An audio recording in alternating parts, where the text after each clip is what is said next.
But yeah, no, I went to Wizkend on Sunday. How was that? The Amazing, whole bro. of the UK was there. Event of the year, bro. Event of the year. Really? Yeah, man, I he just out. saw a lot of videos on Insta. Yeah, yeah. No, it was good. It was the first concert I've been to. I think we've been to like festivals, but it was the first concert I've been to in like 2 years. I think so. And you know I love concerts, so it was good to go. Fam, his music, he's just got so many hits. Like He does have a lot of hits. Hits, bro. Like hit after hit. You don't even know. What was he mainly playing? Was it mainly the new album, or he Yeah. into the older? He it started off with Joro, great Okay. song. Then he went into like some select cuts from the new album from Made in Lagos, because it's a Made in Lagos tour, of course. Then there's a section where the DJ goes, he's like, oh, this is for like my fans of the Superstar album. That was like Wizkid's first album. My Superstar fans, this isn't for you Essence Warriors.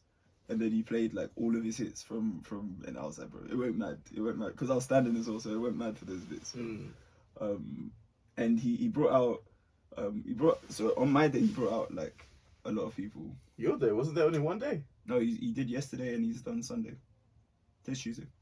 Oh, you know what? When I saw people posting yesterday, I thought they were posting from Sunday. Yeah, I was like, right, there's people still posting these stories. And then his next day is Wednesday, which is the final one. Oh, I just thought he was doing one show. I didn't realize that. He sold out 3 days, bro. Oh, that's impressive. The thing is as well, yeah. So he brought out on my day. He had before the show started. He brought out like Afrobeat, King Promise. Who else? There was another Nigerian artist that I'm forgetting the name though, so I don't really listen to that person. And then while he was performing, then he brought out Skepta, which I thought was kind of funny because Skepta came out for a long time. You know that song on the album, because obviously he has the first verse, but then the rest of the song is all Wizkid. So Skepta was just on stage, just like I was like, this is kind of awkward because like he doesn't have anything to do. Yeah. Because the thing, he's also got energy. Yeah. Like the song. So I was thinking he should have performed Energy, because that's his song. He's done it throughout. Then done the first verse of Long Time, stayed for like half a verse, and then made his way off stage, right? Hugged the guy and then belt. But they did it the other way around. So then for a long time, he's just on stage doing like just that for like 2 verses. I was like, bro. And then they did Energy, yeah. Then who else did he bring out? He brought out LMA to do Piece of Me, which was good. Then there's one point where he was bro, like, LMA? Yeah, LMA, yeah. I didn't see that on the timeline. Yeah, he brought out LMA, yeah. Then there was one point when he must have said like, I've got a massive surprise for you. And then he played Come Closer. So everyone was gassed, they thought Drake would come. And then Drake didn't come, and I was like, bro, you really could have left that off the set. Because not only, I mean, the song is cool, right? But I mean, we've all heard it a million times. And it's like, unless you're bringing the guest out, like, we sat and listened to the whole song. You sang Drake's verse. You could have left out this. Oh, he sang Drake's verse as well. Like, bro, you could have left out. Was that the surprise? No. So then later on, after that, who did he bring? He brought Essence to do Thames. He brought Thames to do Essence. Essence. Yeah, Essence. Yeah, I saw that. That was funny. There was some green light. Bro, so we're in the crowd, right? And actually, no, sorry. Before that, he brought Buju to do Mood, which was really good. And there was one guy who was with us in the crowd, right? This bold guy, looked Ghanaian, but anyway, we didn't confirm. Actually, no, I think he's Nigerian, but anyway. So he was gassed, like he was going mad. I was like, he's like, my fucking guy, blah, blah, blah. And we were like, what's up? He said, bro. And then he started talking to my brother, like really, like having a conversation always. He's like, bro, I tweeted this guy in 2018. I said, you're gonna blow, bro. He didn't believe me, blah, blah, blah, blah. I'm thinking, bro, like, just enjoy the show. You don't have to we don't need all the backstory, bro. Just enjoy the show. He's like, yeah, this is my guy. Fam. And then he's like, yeah, man, I told him in 2018, man, he didn't believe me. He wouldn't believe me, but look at him, he's blown. Look at him, he's in the O2. I said, bro. What does it mean you wouldn't believe him? What? Like, he responded to him and was like, guessing. You're wrong. I'm guessing. I'm not going to blow. I don't understand. He's a kid message like, nah, man. It's not going to happen. That guy was the same guy when they went into the Superstar album, so like the throwback hits. He started like a mosh pit. And I was like, because I was really not expecting a mosh pit at Wizkend. Fam, because Wizkend did, the first song they did from that was No Lele. And he's like, yeah, you're like, yay. Oju like my sister, that's my sister. And then this guy, next thing I know, I'm just being spun. I'm having to, and it's funny because like my brother, you can see like he kind of anticipated and like stepped back where I'm flying around this thing. I said, bro, I'm too old for this moshing thing, man. Moshing to Wizkend, that's a new one, bro. And then after, so he did that for that song. And then what the DJ did, like rather than play the whole song, he was playing like the first verse or the chorus and stuff, and then going to the next one. So it's like a mini Wizkend hit mix, right? There was one point where I had to grab the guy and said, bro, calm down, man. I said, you need to vibe, bro. Relax, man. That's how he vibes. He's a mosh viber. No. Listen, no. it's a thing. Nah, man, nah. Not usually at an Afro. I was going to say not to Wizkend, but we don't do things like that. But breaking the rules and changing the game, man. Come on. I rate this guy. And he told him he was going to blow. No, but that was for Buju, bro. Not for Wizkend. Wizkend, everybody. Oh, that was for Buju. Yeah. I thought you said that he'd messaged Wizkend in 2018. Wizkend had blown already. That's what I'm saying. And then Wizkend was like, nah, I'm not going to blow. That's funny. Nah, man. Okay, that was for Buju. Yeah, exactly. Okay. Exactly, yeah. And then, what's the other thing I was saying? Oh, yeah, so oh, you lost my train of thought. Oh, yeah, no, then that happened. I told the guy to calm down. And he brought out, oh no! Then that's when he after that he did some other like songs off the album. Then he did his tribute to Virgil. So he was just saying like, oh, he had it up on the screen like R.I.P. Virgil. And then it wasn't like a moment of silence, but he was like he stood there silent for a while. Then he played Smile, you know, the one with her, which honestly speaking that could also be left off the set list, but I could understand why he played it because. Right, that was the right moment to play it. Because otherwise, like, I even saw tweets that were saying, like, if you play Smile, I'm going to start throwing tomatoes. And I was like, yeah, fam, that and Brown Skin Girl, I don't actually need to hear it. Unless you have Beyonce there, I don't need to hear it. So, but he didn't perform that one, to be fair. He did that, then he did Blessed, True Love, all of them, and, like, Blessed is my tune in it. So, then he did Essence. So he did Essence a cappella, then he brought out Thames. And then that same guy, the one that was going mad, yeah, he was standing behind me. And I don't know if he could tell that people could hear him, but he said, hey, Thames, you getting yash. Yeah. And I was like, bro, like, calm down. But literally, every time she'll turn around and say, hey, you getting yash. And I was like, bro, this guy is like, and I was looking around like, who did he come with? Who's this man's, bro? He was there for a good time. Bro, it was a long time. But yeah, it was a good show. And then after Thames, then he brought out Chris Brown. I saw that. That was the big surprise. Controversial, yeah. So I've seen some people say mixed opinions about that. I've seen some people say that it ruined the show. You wouldn't believe that if you heard the sound of the like screaming when he came on. But many people love Chris Brown though. Yeah, but I mean, from the number of people I've seen say like, oh, it ruined things. Like pretty much everyone since the show has been like, oh man, why did he bring out Chris Brown? But I'm like, you guys weren't acting like that when but I think like that's a select. That might be your maybe, who you associate with, etc. Because there's people that just be like, oh my gosh, it's Chris Brown. Yeah. I saw people being like, yo, it's Chris Brown. I was a little bit gassed, I can't even lie. I didn't do all the screaming, but because I'm not like a massive Chris Brown fan, but I was surprised as well because like I heard people saying that Chris Brown's gonna come out. I was like, why would he come out? He hasn't got any songs with Wizkend. I didn't know that. That's a bit strange. I didn't know that in 2013, I think, Chris Brown brought out Wizkend in Ghana.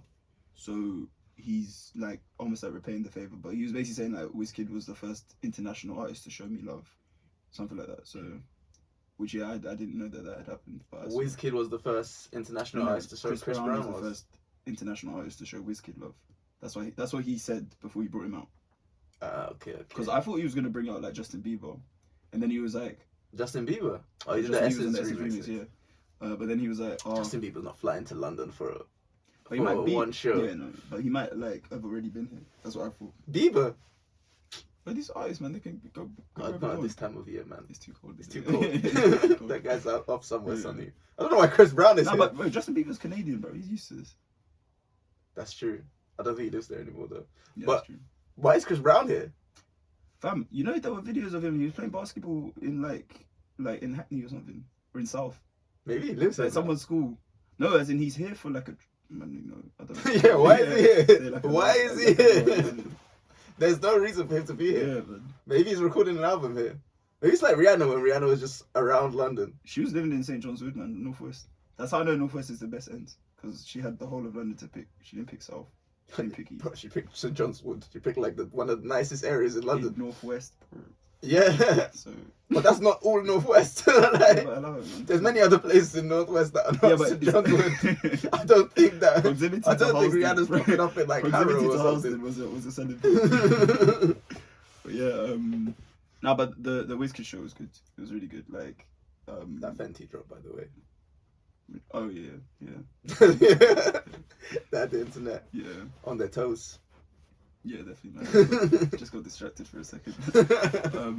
But one thing I'll say about the Wizkend show as well, actually two things. So one, today at work we went for like lunch with my manager. Right? Or it was like a team lunch, right? Mm-hmm. And then when we're walking back, so one of the managers in my team is Italian. And I just heard her talk, like she was walking a bit ahead, and I heard her talking, and she said something like, yeah, so like a Nigerian pop star, and I was like, oh, what, you're talking about Wizkend? And she was like, yeah, and I was like, oh yeah, I was there. She said, oh, and she said she went out with her, I think boyfriend or husband or like her partner. They went to watch House of Gucci at the Odeon, you know, the one in near the O2. And she said when they came out, it was like a sea of people. And I was like, oh yeah, like he's a massive star. He sold out the O2 3 times, blah, blah, blah. And they're like, okay, now it's making sense, blah, blah, blah, blah, blah. And then she was like, I couldn't believe, and the girls were so dressed up. And I was like, yeah, man. The girls were really dressed up, you know? It was like, bro, you know, like not just the girls, some guys, you know, Danette, yeah, she is a stylist. And she was saying that one guy hit her up, like to style him before the concert. Like he had options. He's like, yeah, I've been shopping, I've got these options, like you tell me what to fit, because you know I have to look good. I was like, oh, okay, like right. I was gonna dress nice, and I was like, it's too cold. It's too cold. Yeah. It's too cold. Yeah. Respect everyone who dressed up nice, but yeah, because and then the lady in my team, she was like, yeah, the girls were so dressed up and they had massive boobs. And she said, and they were just out, and I couldn't believe it's so cold. And I was like, this is so funny, bro. I was like, shit, man. That's a woman that speaks her mind. So they were just massive, and they were just out, so cold. But yeah, man. Now the other thing I'll say, did you see the videos of people rushing in, not rushing the stage, but rushing the O2, like to get in? Did you see it? No. So basically, I didn't see that. I got in early because I was in like the O2 from like 4:30, because Josh and I went to a pub and watched the United Chelsea game beforehand. Okay. So 1-1. Yeah, decent result. Like, so we were just in the area. So we were able to do that. We got GBK, got a drink, waited for like people to arrive, like linked Shiji quickly, stuff like that, and then we went in. So we were in at about 7, just before 7. Show didn't actually start until after like 9:30. But so it was kind of long being in like that. But there were a lot of people that got in late, and I hear that the security were too, because loads of people, there was like an influx of people after 8 that arrived after 8, and so security was like trying to slow down the crowd. So basically holding them there, getting a few people in, holding them. And then obviously they heard that Wizkend was coming on stage, and then eventually he came on, and there was still a bunch of people being held, and there were like not many security. They just started rushing past, but I don't know, like, I mean, we're gonna talk about this next, about the Astroworld thing, but I was like, people aren't learning their lessons, bro. You can't just be doing these things like rushing. Yeah, but to be fair, if the show is started, that's the other thing. Because I was like, honestly speaking, because I would never rush, like, you know, when people were like breaking into wireless and stuff. Yeah. I would never do that. Like, I wouldn't go to wireless if I didn't have a ticket. Yeah, just break in. These people had tickets, and there's 5 security guards telling me I can't come in. Move, man. I want to see Wizkend. But then I know that's not like responsible. Yeah. You know what I mean? So it's a for me it's a catch-22, because I'm like, if I were actually in that position, I'm not letting these 5 people tell me I can't come in, especially when they're doing a search and I know I haven't got anything on me. And you're just taking ages with the search. Search me quickly and then let me go in. So I don't miss my guy. That sounds like a bit poorly planned as well. Yeah. But yeah, no, it was a bit mad, and like, honestly speaking, it's a good thing that it didn't end up like Astro or like tragic, because anything could have happened, because but at that point, they weren't doing any searches. People were just rushing in, so like anything could happen. Do you know what I mean? And that's true. So it's a good thing that nothing did happen. But so all they'll do it now is like increase security for the remaining shows rather than like anything worse happening. But There've been some incidents at concerts before. But... Yeah, man. But yeah, no, the Astroworld thing. What did you think of that? Just a terrible situation, really. Peak situation, man. Very like imagine being at a festival and like that happening. Like it's just tragic, bro. The worst type of thing that could happen.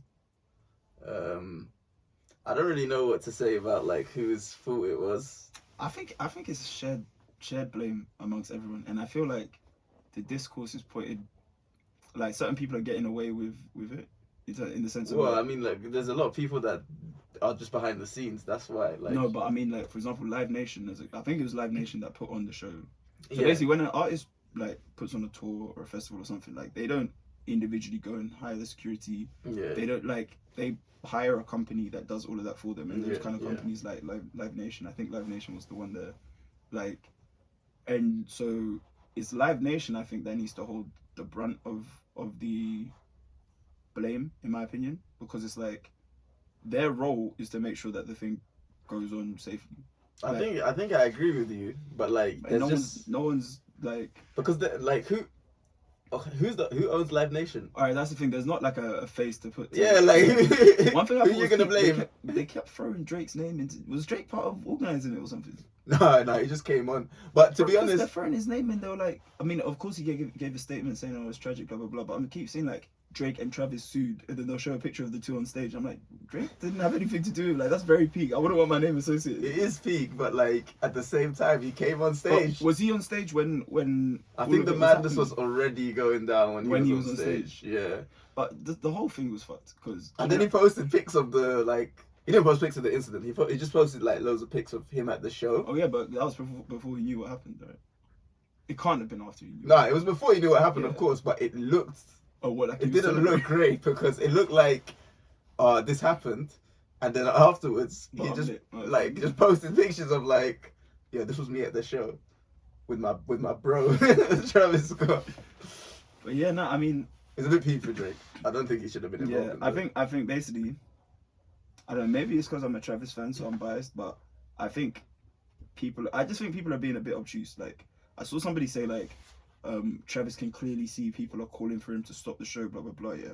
Then I watched the video. In the same video where they've got like a handful of people telling him like stop the show, people are passing out, whatever. He says put your middle fingers up, and there's 20,000 people with their middle fingers up getting ready to.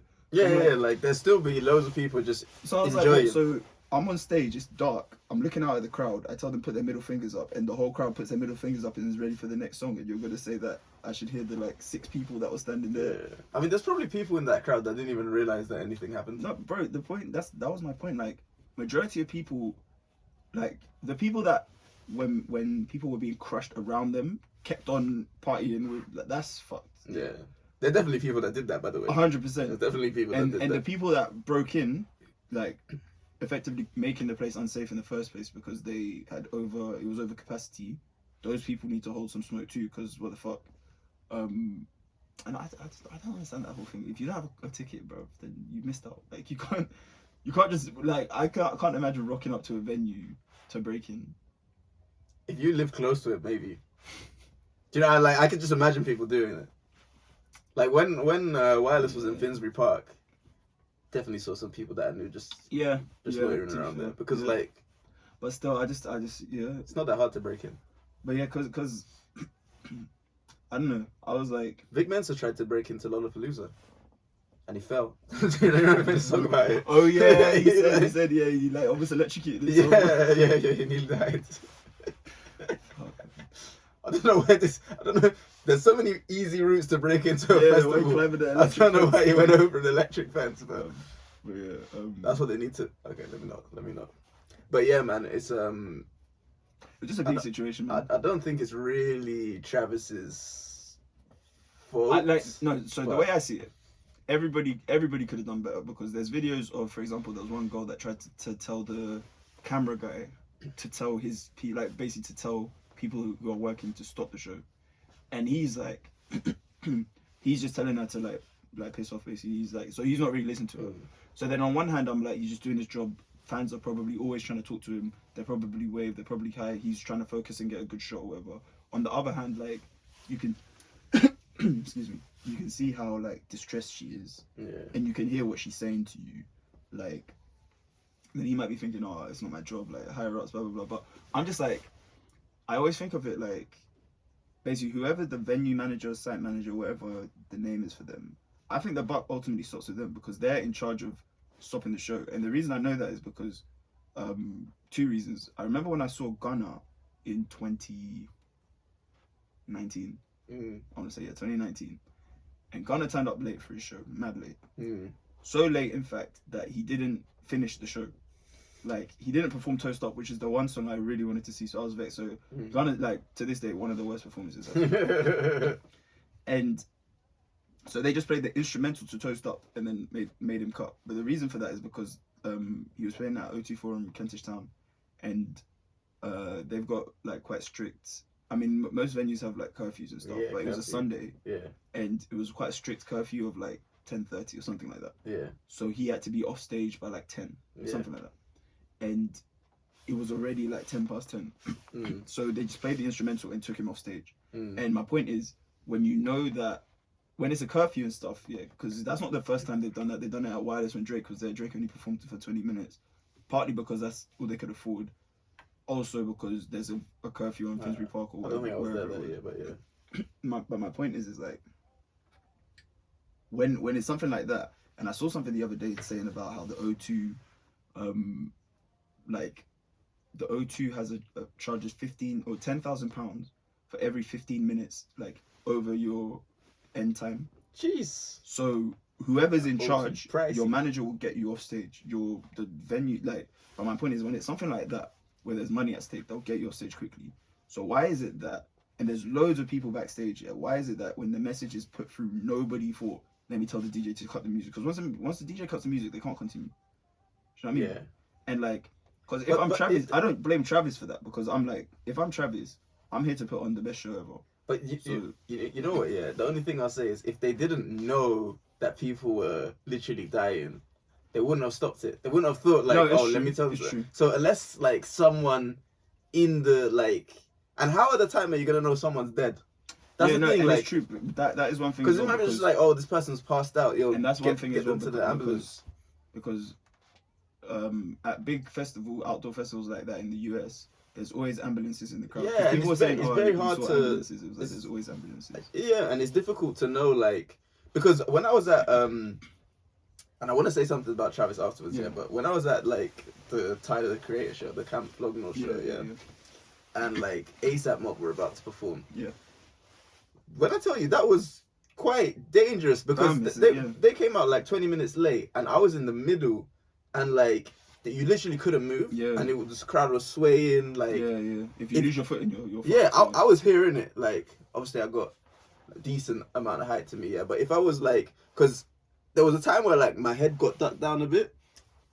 As soon as I was, like, below, sort of... It's so hot down there. It was a pit. Like, if you're, like, a 5'2", like, if you're a girl without much height... Messed up, man. And there were girls that were like passing out, and they had to get like picked up and carried out to the side. No, legit. And like the difference is, well, one, there wasn't a stampede, so no one got crushed. But like it's just that no one died. Like someone could have still. And that's the point I'm making as well. I'm like, this is why I don't really put it on Travis too much, because when I saw him in 2017. People just pass out. Even before he came on stage, bro, they cut it off like 6 people. People. So at Travis show, I would imagine people. And the thing is, in general, we as fans, we kind of praise artists like for making people pass out. Bro, Michael Jackson, we always say, people were passing out at his Berlin show. He didn't even say a word. He just stood there. He did and then they passed out. Bro, like we get gassed about it. And then that's true. Travis, it's probably like even at the Michael show, the reason they passed out was not because they saw Michael, it's because of dehydration. And with Travis, one of the things that people have been saying about Travis for years is like, how good his shows how good his live shows are. And I'm not gonna lie, like it's one of the best shows I've ever seen. Yeah. But also, I could only hack about half an hour. I was like, bro, if this guy does any more, I'll die. Like, and I remember I went with my brother. My brother was 17 at the time.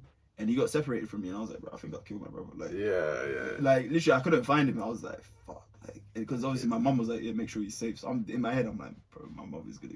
I've killed my brother, now my mum's gonna kill me. You both But, dead. and it was one where like, if you fall down at that show, like you're finished. But then I think about that, and I'm like, bro, I've been to show. I remember when I went to Wireless one year, Shiji fell on a girl. Shiji's a big guy, bro. The girl's small, and then we managed to get everybody up. It was when Tory Lanez was performing. You know when Tory Lanez walks in the crowd and Oh, shit. yeah, I've got something funny to say, but carry on. You know, see when Tory Lanez walks in the crowd and shit. Yeah. So obviously when he's doing that, there's loads of crowd movement to accommodate this 5-foot man Yeah. walking across everyone's heads. Thank goodness he stopped doing that, bro. I mean, you can't just be a star and means you can walk on people's heads. And I remember that he was like, I'm gonna walk from here to here, and I was like, bro, this guy thinks he's Jesus. Fuck off. But yeah, he did that, and then because of that, like everybody fell at one point, and then like Shiji literally landed on this girl. She looked about 16, and when we got everybody up, fam, she looked like she'd been to the gates of heaven, like, just going back to earth. And she if you were tiny and Shiji fell on you, you'd be like, okay, like, this whole that's a big guy. Like I don't know, maybe we need to like assess how these shows happen, and that if I don't know, moving forward, I don't know how. Yo, let me point out one thing that I thought was jokes, which I heard like on the Joe Budden podcast, but I actually agree with it. Like, hip hop doesn't know how to mosh pit. Hip hop doesn't know how to mosh, and we should stop doing it because, bro, mosh pits at rock and roll shows, rock shows, have never resulted in any like potential injuries. It's true. Because those don't know how to do it. Yeah. It's like, yo, you do it. If someone falls, you lift help, them up. Everybody helps each other. The hip hop one is just like, yo, this guy's down. Let me push him some more. It's like, yo, you don't know how to mosh, man. So just drop it from the show. Yeah. That was my one point. The other thing I was gonna say was like, I think I blame Travis a little bit more than I would for a normal show here because it's his festival, it's his name on the festival.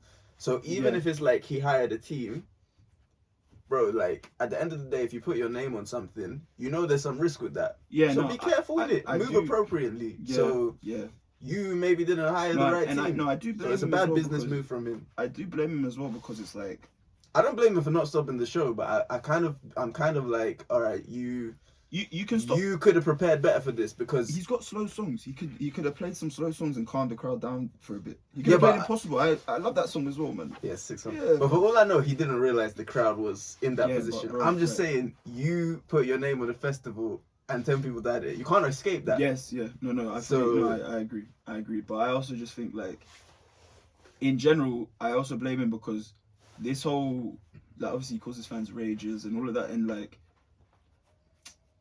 I don't know, maybe I'm being a hypocrite because I used to love it until this happened. Because I'm like, bro, you can do your shows in a way that people don't like.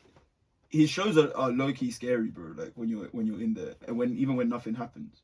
So it's like you could just tone it down a bit, bro. Like you could play a couple slow songs here just to calm people down for a bit, and then go. Well, he might start after now, but yeah, man. I don't even know if he'll perform again, bro. I think this must be somewhat traumatic for him. It has to be a bit. I don't think he'll perform soon. Yeah. He's meant to be releasing an album as well. I don't know when that will come now. Yeah. You'll have to change it. Yeah. You'll have to change it. We have to have some songs like saying sorry or something, bro. Like it's fucked, man. Nah, Travis can't do the heartfelt songs, bro. It's just a fucked situation, bro. Honestly. But yeah, rest in peace to all the people that passed in that as well.